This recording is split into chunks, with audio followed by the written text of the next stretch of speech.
استعفے کہاں سے سامنے آ رہے ہیں. اور پھر آپ کو آگے بڑھنے سے پہلے کہ ایران ایوینی جو ہے وہاں پر مٹی ڈال کر اس کو بند کیا جا رہا ہے کہ کسی نہ کسی طریقے سے کل پاکستان تحریک انصاف کا احتجاج ہے اور اس کو بھی سبوٹاج کیا جائے, اس کو بھی روکا جائے. اور جو کل واردات آپ نے سینٹ کے اندر ڈالنی ہے, جو پی ٹی آئی کے سینیٹرز کو اغوا کر کے آپ نے کل سینٹ تک پہنچانا ہے, تو اس ایک رات پہلے آپ نے پورے اسلام آباد کو بند کر دیا ہے اور پھر آپ نے جا کر آئینی ترمیم بل پیش کرنا ہے. تو میں آپ کو جو خبر دینے جا رہا ہوں کہ اس وقت استعفوں کی لائنیں لگی ہوئی ہیں. سینیٹر نسیمہ احسان صاحبہ, ان سے پہلے یہ جناب ان سے سوال پوچھا جاتا ہے صحافی کی جانب سے کہ آپ پر دباؤ ہے, تو انہوں نے جواب دیا کہ آپ کو پتہ ہے کہ دباؤ کہاں سے ہے.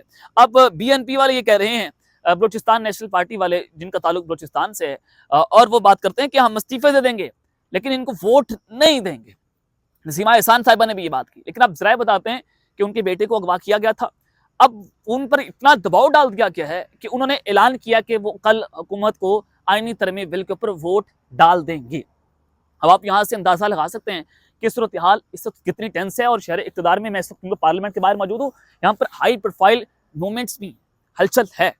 اور پھر آگے عوامی نیشنل پارٹی کے سینیٹر ہیں ارباب عمر قاسی صاحب, انہوں نے کہا کہ میں نے اراکین کو پریشرائز کرتے دیکھا, لاجز کی باہر 15 پولیس والے کھڑے تھے, یہ طریقہ اپنائیں گے کوئی بھی, میں بھی استعفیٰ دے دوں گا, کوئی بھی غیرت رکھنے والا شخص جو ہے وہ استعفیٰ دے دے گا.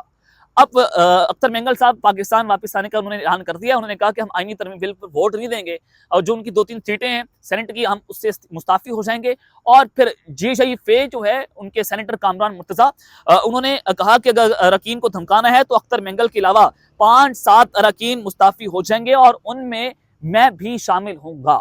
تو بڑے بڑے استعفے ہیں. اور پھر 7 اراکین کا دعویٰ تو کر دیا ہے بیرسٹر گھور نے کہ 5-7 ایم این ایز جو ہیں وہ حکومت کو آئینی ترمیم بل کے اندر قومی اسمبلی میں ووٹ نہیں دیں گے, تو سینٹ سے بھی استعفے ہیں اور قومی اسمبلی سے بھی استعفے. اب ذرائع بتاتے ہیں کہ جی جی فے کے ایک اہم سینیٹر کو اغوا کر دیا گیا ہے, ان کو بھی اغوا کر کے نامعلوم مقام پر منتقل کر دیا گیا ہے کہ کسی نہ کسی طریقے سے آئینی ترمیم کے لیے آخری رات ہے, تو ہم نے سینٹ میں اپنے نمبرز گیم پورے کرنے ہیں.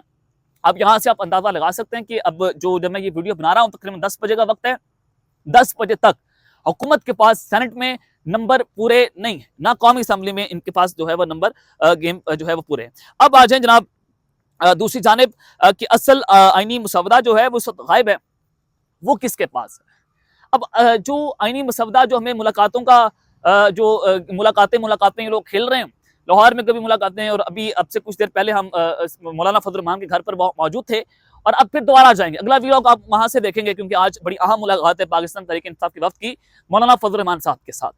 لیکن جو اصل آئینی مسودہ ہے وہ کیا ہے, وہ یہ ہے کہ اس میں فوجی عدالتوں کا قیام, نئی عدالتیں بنائی جائیں گی, فیڈرل کانسٹیٹیوشن کورٹس ہوں گی, ایکسٹینشنز ہوں گی اہم شخصیات کی, اور پھر اور بہت اہم چیزیں ہیں جو کہ عوام سے مخفی رکھی جا رہی ہیں بلکہ حکومت کے پاس وہ موجود نہیں ہیں. تو آج نصرت جاوید صاحب بڑے کریڈیبل جرنلسٹ ہیں, بڑے بزرگ صحافی ہیں, انہوں نے کہا کہ اصل آئینی مسودہ تو حکومت کے پاس نہیں ہے, اصل آئینی مسودہ مبینہ طور پر فروغ نسیم ایم کیو ایم کے جناب ان سے تعلق ہے, عمران خان کے دور میں وزیر قانون تھے, اسٹیبلشمنٹ کے نمائندے ہیں, تو لہٰذا انہوں نے یہ مسودہ تیار کیا, اس کے علاوہ کسی کے پاس یہ مسودہ نہیں ہے, حکومت کے پاس بھی مسودہ نہیں ہے. تو جو مسودے پر اتفاق ہو چکا ہے, مولانا فضل الرحمان صاحب کہتے ہیں ہمارا ہی مسودہ منظور ہوگا, گیم کچھ اور ڈل رہی ہے. لیکن پریشانی ضرور ہے.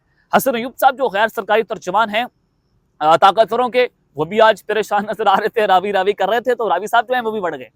اب معاملہ یہ ہے کہ آج صاحبزادہ حامد رضا صاحب نے کہا کہ آج اسپیشل کمیٹی کی میٹنگ ہوئی تھی اور روایات کے عین مطابق آج پھر حکومت کے پاس اصل مسودہ موجود نہیں تھا. اب حکومت کو بھی نہیں پتا کہ جناب ہونا کیا ہے, بس اس کو پیش کرنا ہے, مخفی رکھنا ہے, خفیہ طور پر اس کو پیش کر کے جناب اس پر ووٹ ڈلوانے ہیں. تو یہ اس وقت کا پلان ہے, لیکن نمبرز میں آپ کو پھر بتا رہا ہوں ابھی تک پورے نہیں ہیں. حامد رضا صاحب نے کہا کہ ہماری بات چیت صرف مولانا فضل الرحمان صاحب کے ساتھ ہے اور ان کے مسودے کی حد تک ہے. ہم نہ کسی حکومتی مسودے کی تائید کر رہے ہیں, نہ کسی آئینی مسودے کی جو ہے وہ تائید کریں گے. تو یہ اب تک کی جناب صورتحال ہے جو میں نے آپ کے سامنے رکھ دی ہے. شہر اقتدار کی صورتحال بھی آپ کے سامنے رکھی ہے, استعفوں کی لائنیں لگی ہوئی ہیں, حکومت پریشان نظر آ رہی ہے, اور آج کل پورا دن پنڈی کے اندر بھی جناب تعلیمی ادارے بند ہوں گے, ہر طرح سے پنڈی کارڈن آف ہوگا. پاکستان تحریک انصاف نے احتجاج کی کال دے رکھی ہے, تو اگلے تقریباً آپ ایسے کہہ لیں کہ 15-16 گھنٹے بہت اہم ہے. سپر اوور کا کھیل شروع ہو چکا ہے. تو اب تک کے لیے اتنا ہی, اپنا خیال رکھیے گا, اور اس ترنگا پر لازمی ہے رکھنا ہے. اللہ نگہبان.